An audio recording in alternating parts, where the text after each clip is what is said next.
अगली जो अब हमने बात करनी है वो हमने करनी है वेरिएंसेस के बारे में कि हमारे पास सेल्स के वेरिएंसेस क्या क्या आते हैं और क्यों आते हैं। वेरिएंसेस में सबसे पहले हम देख लेते हैं सेल्स वेरिएंस। सेल्स वेरिएंस मेरे पास दो कैटेगरीज का होता है। सेल्स वेरिएंस मेरे पास होता है या तो प्राइस वेरिएंस कि जो मैंने सेल एक्सपेक्ट की थी उससे डिफरेंट सेल्स आई है। तो क्यों डिफरेंट आई है? क्योंकि जिस प्राइस पे मैंने सेल करना था वो प्राइस मुझे नहीं मिली। ठीक है। और सेल्स वेरिएंस दो टाइप्स का मेरे पास होता है, एक प्राइस वेरिएंस होता है और एक वॉल्यूम वेरिएंस होता है।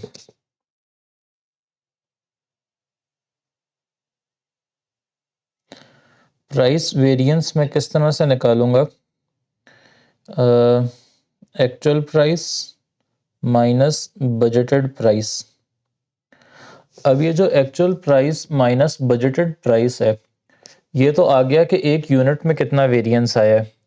अब इसको जो मैंने मल्टीप्लाई करना है वो मैं एक्चुअल क्वांटिटी से मल्टीप्लाई करूं या इसको मैं बजटेड क्वांटिटी से मल्टीप्लाई करूं?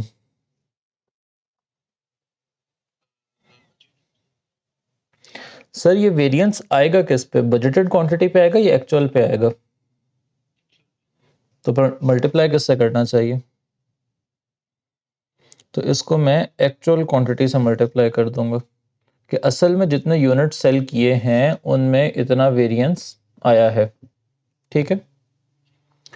दूसरी बात यह है कि मेरे पास आता है वॉल्यूम वेरिएंस। वॉल्यूम वेरिएंस कैसे आता है जनाबे वाला? मैं कहता हूं कि बजट एक्चुअल क्वांटिटी कितनी सेल हुई है माइनस बजटेड क्वांटिटी, ये डिफरेंस आ गया। अब इसको मैं एक्चुअल प्राइस से मल्टीप्लाई करूं या बजटेड प्राइस से? ये तो एक यूनिट ये पता चल गया ना कि ओवरऑल कितने यूनिट मैंने सोचा था बिकेंगे। नहीं, इसको एक्चुअल से नहीं मल्टीप्लाई करूंगा, इसको मैं बजटेड से करूंगा। क्यों? क्योंकि इसको अगर मैंने एक्चुअल प्राइस से मल्टीप्लाई कर दिया तो एक्चुअल प्राइस में जो डिफरेंस आया था वो भी इनके सर आ जाएगा। मिसाल के तौर पे मैंने कहा था चीज जो है वो दो मसले हुए हैं। मैंने कहा था कि 1000 जाए नमाजें बिकी थी, 900 बिकी। फिर मैंने कहा था 10 रियाल की बिकेंगी, वो 9 रियाल की बिकी। ठीक है। तो जो पहले वाले हैं उनको मैं कहूंगा कि भाई आपने 10,000 जाए नमाजें बेचनी थी, आपने जो प्राइस जिनको मैं रिस्पॉन्सिबिलिटी दे रहा हूं उनको मैं कितने की अच्छा ये एक्चुअल एक एग्जांपल लिख के देख लेते हैं। आपने बजटेड कहा था, बजटेड क्वांटिटी आपकी थी 10,000। ठीक है। फिर जनाबे वाला अच्छा, बजटेड क्वांटिटी आपकी 10,000 थी। फिर इस बजटेड क्वांटिटी के बाद आपने कहा था बजटेड प्राइस जो है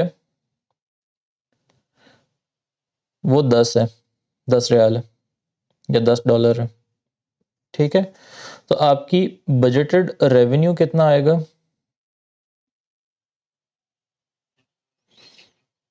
10,000।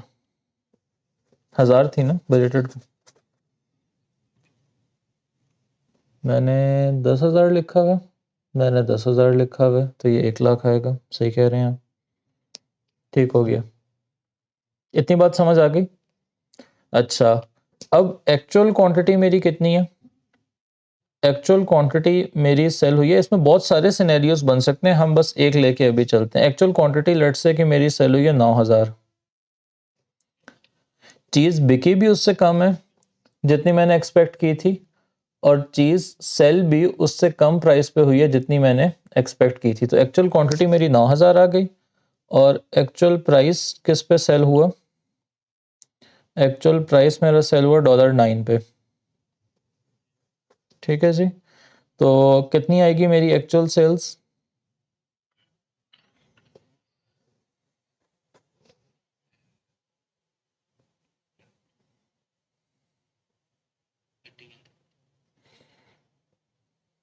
ठीक है जी। तो अब मेरे रेवेन्यू में वेरिएंस अगर मैं निकालूं, वेरिएंस में टोटल सेल्स वेरिएंस कितना आया है? टोटल सेल्स वेरिएंस ये सर आपका आया है actual sales actual sales minus budgeted sales. ठीक है, या एक काम करें, अगर हम एक काम करें, चलें पहले ये वाला सिनेरियो शुरू कर दिया, यही करते हैं, फिर बाद में दूसरा कर लेंगे। अच्छा, एक्चुअल सेल्स आपकी कितनी थी? 1 लाख। ठीक है, बजटेड सेल्स आपकी कितनी है? 81,000। तो आपका जो डिफरेंस आ गया, ये आ गया 19,000 का।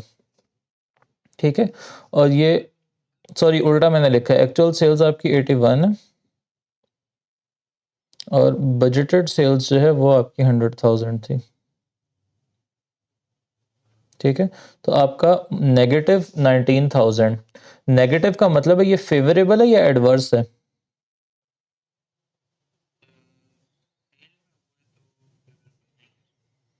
तो ये आपका जनाबे वाला एडवर्स है, क्योंकि जो आपकी एक्चुअल सेल्स है वो बजटेड से कम है, या आपका नेगेटिव आ रहा है। अच्छा, एक बात, अगली बात ये है, अगली बात ये है कि जनाबे वाला अब ये 19,000 जो है ये दो चीज़ों की वजह से आ सकता है। एक आपका आ सकता है प्राइस की वजह से, तो मैं कहूँगा कि इसमें प्राइस का कितना कसूर है, और एक आ सकता है वॉल्यूम की वजह से। ठीक है, तो ये आएगा कि वॉल्यूम का कितना कसूर है इसमें। ठीक है, अच्छा, प्राइस का वेरिएंस निकालने का क्या तरीका है? मैं कहता हूँ प्राइस का डिफरेंस पहले बताओ कितना है जी। प्राइस में प्राइस वेरिएंस मेरा आता है actual price minus budgeted price into actual quantity, क्योंकि जितने यूनिट सेल हुए हैं उन सब में ये वेरिएंस आएगा। ऐसा नहीं है कि जितने मैंने वो सोचा था कि बेचूंगा उतने में वेरिएंस आया, ये वेरिएंस असल में आ चुका है, और कितने यूनिट्स में आया, जितने सेल हुए हैं उन सब में आया ये। ठीक है, तो एक्चुअल प्राइस आपकी आई है 9, बजटेड थी आपकी 10, और एक्चुअल क्वांटिटी आपने कितनी सेल की है? 9,000। ठीक है, तो आपका प्राइस वेरिएंस जो है सर वो आ गया नेगेटिव 9,000। तो ये जो नेगेटिव 19,000 था उसमें नेगेटिव 9,000 जो है वो तो आपका आया है प्राइस की वजह से। ठीक है, अब वॉल्यूम की बात करते हैं सर। वॉल्यूम वेरिएंस किस तरह से आता है? आप कहेंगे कि एक्चुअल क्वांटिटी कितनी सेल हुई और बजटेड क्वांटिटी कितनी थी, इसका डिफरेंस निकाल लें। इसको अब अगर मैं एक्चुअल प्राइस से मल्टीप्लाई कर दूंगा ना, तो ये क्वांटिटी का डिफरेंस, इसमें मैं वो चीज,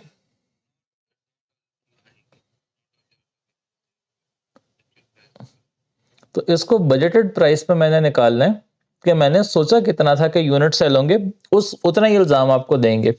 ठीक है, जो प्राइस में डिफरेंस आया वो आपकी गलती की वजह से नहीं आया, तो उसका इल्जाम भी आपको नहीं देंगे। समझ आ गई बात?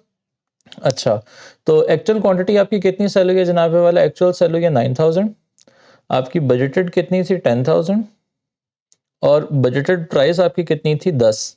तो ये 1,000 नेगेटिव ये आ जाएगा क्वांटिटी, और उसको 10 से मल्टीप्लाई कर दूंगा तो नेगेटिव 10,000 जो है ये भी एडवर्स आया। तो ये आपका आ जाएगा वॉल्यूम का वेरिएंस। ठीक है सर, और अब नेगेटिव 9,000 और नेगेटिव 10,000 को मैं ऐड कर दूं तो ये दोनों मिलके मेरा नेगेटिव 19,000 बन जाता है। ठीक है सर, ये सिनेरियो नंबर 1 है, ये नोट कर लें सारा, फिर अगली बात करते हैं जी। सर अब एक ज़रा सा डिफरेंट सिनेरियो इमेजिन कर लेते हैं। अब हम ये कहते हैं कि लेट्स से कि सेल्स जो है वो तो आपकी ख़राब हुई थी, लेकिन आपकी जो प्राइस मिल गई है ना, आपने कहा कि मैं ज़्यादा कीमत पे बेच देता हूँ, तो उससे उससे लेट्स से कि आपने ये चीज़ जो है वो बेच दी 12,000 की। ठीक है, जो 9,000 जायनमाज़ें बेची वो आपने बेची 12,000 की। अच्छा, सॉरी 12 की, 12,000 की तो नहीं, एक का रेट लेंगे ना तो वो 12 आ जाएगा। अच्छा, तो अब जनाबे वाला आपका कितना बन रहा है? वेरिएंस कितना बन रहा है? ये एक सेकंड, 12 भी रुकें, हम इसको कह देते हैं 1,08,000 बन रहा है। चलो 12 ठीक है, 12 ठीक है। तो अब जो है आपकी टोटल सेल्स हो गई 1,08,000। तो अब सीमिंगली तो आपको लगेगा कि वाह वाह, अच्छा हो गया। ओवरऑल सेल्स का वेरिएंस निकालेंगे तो आपका आएगा 1,08,000 माइनस 1,00,000। तो इट कुड बी कि कोई बंदा जो है वो बस ये देख के कह दे कि वी गॉट, हाँ सेल्स, हमारा रेवेन्यू जो है वो पहले से ज़्यादा आ गया है, तो what's the need to investigate, बस हो गया ज़्यादा, आगे चलो। लेकिन नहीं सर, यहाँ पे भी अगर आप इन्वेस्टिगेशन, हाँ, आपको आपको यहाँ भी देखना पड़ेगा कि ठीक है, जो प्राइस की जिनकी रिस्पॉन्सिबिलिटी थी उन्होंने तो अच्छा काम किया है and they need a PAT on the back, उनको आप बिल्कुल शाबाशी दे दें। लेकिन वॉल्यूम का जो आपका टारगेट था वो मीट नहीं हुआ, और अब आप दोनों का जो वो वेरिएंस निकालेंगे उसी तरह से। तो यहाँ पे एक्चुअल प्राइस आपकी आ जाएगी कितनी, 12। तो 12 माइनस 10, 2, 2 × 9, तो इनको मिलेगी 18,000 की शाबाशी कि इन्होंने पॉजिटिव 18,000 का जनरेट किया है वेरिएंस। 2 × 9,000, 18,000, ठीक है जी। और ये आपका आ जाएगा फेवरेबल। और जिन लोगों ने कम बेचा है उनके ठीक है, ये आपका उतना ही रहेगा जो आपका वॉल्यूम वेरिएंस है कि 9,000 आपने सेल किए हैं एक्चुअली, और इन लोगों ने जो है वो 10,000 का काम ख़राब किए, ठीक है। तो हमें प्रैक्टिकली जो इसकी रेलेवेंस हमारे लिए जो बात है देखने की वो ये है कि इवन दो अगर ओवरऑल वेरिएंस जो है, आप बिजनेस में क्यों यूज़ करते हैं, आप बिजनेस में ये इसलिए यूज़ करते हैं ना, बिजनेस को इम्प्रूव करने के लिए। ये सारी बजटिंग का क्या फ़ायदा है कि बिज़नेस जो है आगे जो आप काम करें वो ज़्यादा एफिशिएंटली काम करें, ज़्यादा अच्छी डील्स करें, ज़्यादा अच्छे रिसोर्सेज करें। तो उसमें ये इन्वेस्टिगेशन आपकी हेल्प करती है कि आपने इस तरह जो है इनको इन्वेस्टिगेट करना है, उसको तोड़ के देखना है कि कितना प्राइस की वजह से आ रहा है और कितना वॉल्यूम की वजह से आ रहा है। जल्दी से एक्टिविटी 6 जो है अपनी बुक में से ये काइंडली अगर आप सॉल्व करें। ये अब याद रखना है कि सेल्स वेरिएंस में आंसर पॉजिटिव आए तो वो फेवरेबल होता है, और सेल्स वेरिएंस में आंसर नेगेटिव आए तो वो एडवर्स होता है, ठीक है। अभी बाकी केसेस हम देखते हैं उनमें ऐसा नहीं होगा। अच्छा, सेल्स वेरिएंस हो गया। अगली सर अब हम बात करेंगे मटेरियल वेरिएंस की, ठीक है जी। तो मटेरियल में आपके किस तरह के वेरिएंस आते हैं, एक सेकंड रुकें। ठीक है जी, डायरेक्ट मटेरियल में आपके वेरिएंस आएंगे material variance, material variance. Sir material में एक आपका वेरिएंस आएगा रेट का या प्राइस का, और दूसरा आपका वेरिएंस आएगा यूजेज का, ठीक है जी। मटेरियल की प्राइस वेरिएंस में क्या होगा जनाब, मटेरियल की प्राइस वेरिएंस में आप कहेंगे प्राइस का डिफरेंस कितना आया, actual price minus budgeted price, इतने का डिफरेंस आया। और इसको किस पे लगाऊंगा, एक्चुअल क्वांटिटी पे लगाऊं या बजटेड क्वांटिटी पे लगाऊं?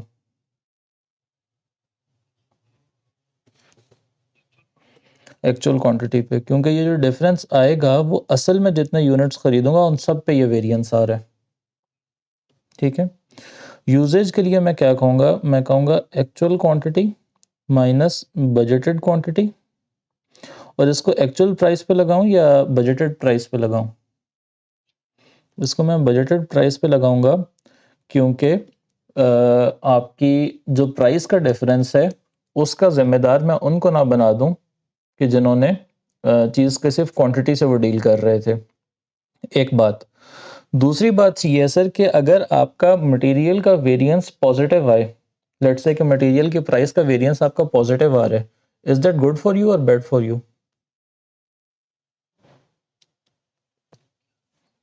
मटेरियल का प्राइस वेरिएंस पॉजिटिव आ रहा है, सर बुरी बात है। प्राइस वेरिएंस कब पॉजिटिव आएगा, कि जब आपकी एक्चुअल प्राइस ज़्यादा है, बजटेड प्राइस कम है, तो इसका मतलब है आपको महंगी चीज़ मिली है, तो महंगी चीज़ मिलना अच्छी बात है आपके लिए, ठीक है जी। तो ये आपका आएगा पॉजिटिव का मतलब एडवर्स है। इसी तरह यूजेज के केस में देख लें, पॉजिटिव कब आएगा, जब एक्चुअल क्वांटिटी ज़्यादा है और नेगेटिव कम है, सॉरी बजटेड कम है। आपने सोचा था कि पिज़्ज़ा आप बनाएंगे 1 किलो आटे का, आपका उसमें लग गया 1.25 किलो आटा, तो मटेरियल ज़्यादा यूज़ हो गया आपका।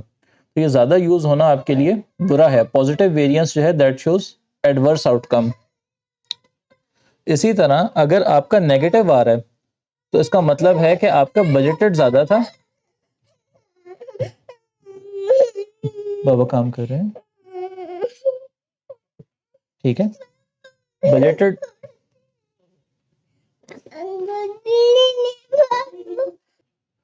अब आपकी बजटेड प्राइस या बजटेड क्वांटिटी अगर एक्चुअल से ज़्यादा हो तो इसका मतलब है कि आपने पैसे बचाए हैं या क्वांटिटी बचाई है, तो that is good for you, ठीक है। तो नेगेटिव जो है दैट वुड बी फेवरेबल, ठीक है। और सेल्स के केस में क्या था सर, जब हम चीज़ बेच रहे थे तो हमारे लिए पॉजिटिव जो है वो फेवरेबल था और जो नेगेटिव था दैट वाज एडवर्स, ठीक है जी। फॉर्मूले भी लिख लिए हमने या आपने नोट भी कर लिए। अब अगर आप काइंडली, या चलें मैं अगला लेबर का भी बता देता हूँ, फिर एक साथ ही इनके सवाल करेंगे। एक्टिविटी 7 और एक्टिविटी 8 करनी है आपने। एक्टिविटी 7, 8 और 9, 7, 8 और 9। अच्छा रुक जाएं, अगली चीज़ भी मैं पहले बता दूं फिर एक साथ ही कीजिएगा। अच्छा अगली चीज़ जनाबे वाला, अब हमारे पास है लेबर के वेरिएंस। किसके वेरिएंस? लेबर के। तो सर लेबर में आपकी लेबर कॉस्ट में वेरिएंस क्यों आता है सर? सर एक आपके पास आता है लेबर में रेट का वेरिएंस,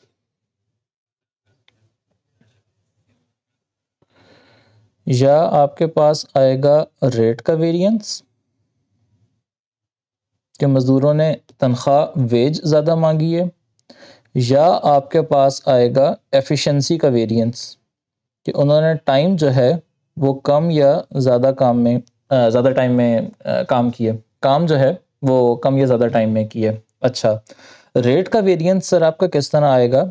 रेट का वेरिएंस आपका आएगा actual rate minus budgeted rate.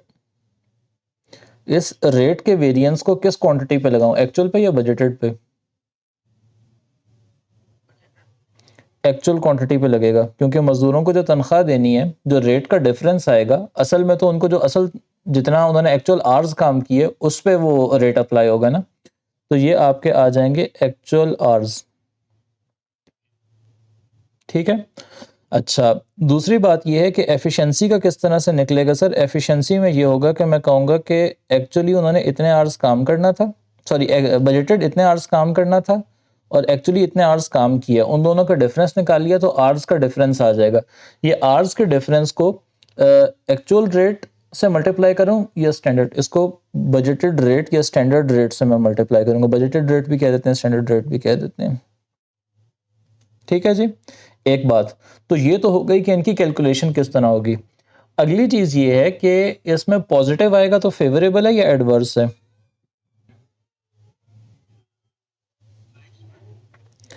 दोनों में, लेबर के वेरिएंस में अलग अलग बेशक बता दें कि रेट वेरिएंस और एफिशिएंसी वेरिएंस। रेट वेरिएंस जो है वो आपका पॉजिटिव आ रहा है, तो पॉजिटिव कब आएगा?